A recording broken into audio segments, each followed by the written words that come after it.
Bonjour YouTube, aujourd'hui avec le petit C++, on va parler d'alignement mémoire. Alors tout d'abord, qu'est-ce que cela signifie? L'alignement mémoire est à la fois une contrainte et une notion d'optimisation de nos programmes.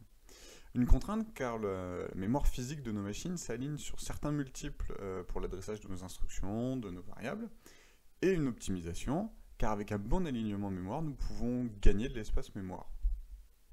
Mais qu'est-ce que cela implique si l'alignement n'est pas respecté? Nous allons retrouver deux comportements suivant le type de processeur que nous possédons. Dans un cas, notre programme va être ralenti. Quand on accède à une variable, pour la modifier par exemple, nous allons charger cette valeur dans un registre, puis la modifier dans ce registre, et enfin appliquer cette modification dans notre variable depuis le registre.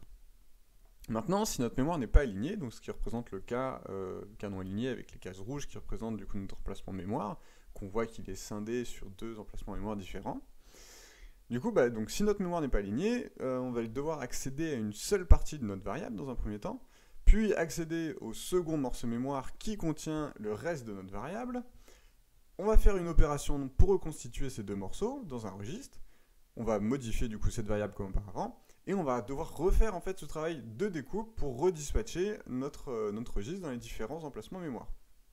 Donc on se rend bien compte qu'il y a beaucoup plus d'opérations qui sont effectuées dans le cas où notre mémoire n'est pas alignée. Ce qui implique du coup que notre programme sera beaucoup plus lent à l'exécution.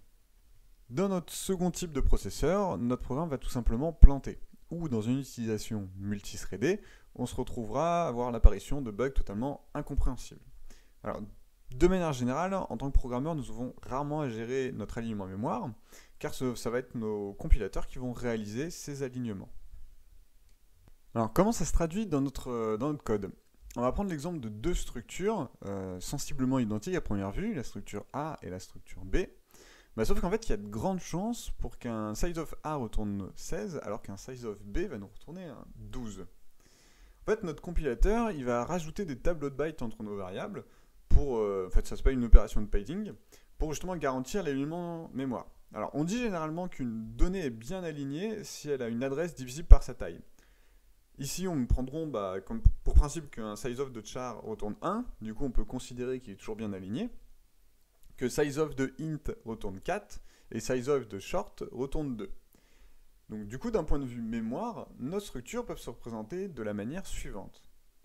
Une structure A, qui donc a commencé par déclarer un char, qu'on a appelé A, du coup qui va prendre un emplacement mémoire, un int qu'on a appelé B, qui va avoir un emplacement mémoire de taille 4, du coup qu'on va mettre à un multiple de 4 en mémoire, du coup on va devoir rajouter 3 bytes de temporisation, on va dire, enfin d'occupation de mémoire, puis un tableau de char, donc 3 x 1, qu'on va caler à la suite de notre espace mémoire, puis un short de taille 2, qu'on va caler aussi à un multiple de 2, du coup, un adresse mémoire.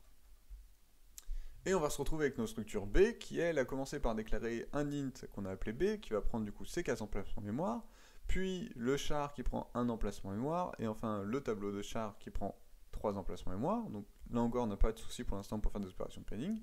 Et enfin le short qui prend 2 emplacements mémoire et qui se retrouve directement bien placé avec un multiple de 2 en adresse mémoire. On va quand même faire une opération de padding en rajoutant 2 bytes à la fin. Ça, c'est tout simplement que pour notre prochaine instruction qui viendra, nous respecterons du coup l'alignement mémoire par défaut.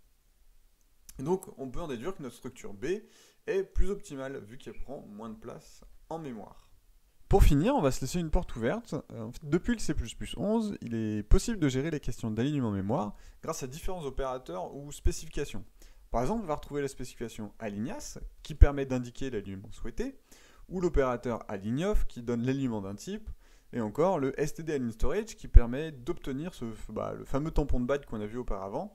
Alors cependant, je mettrai un petit bémol dessus, il se peut qu'il soit déprécated en C++20, du coup on va plutôt tenter de se débrouiller avec un alignAs ou alignAs et sizeof qui permettront de faire à peu près la même chose que le std_align_storage.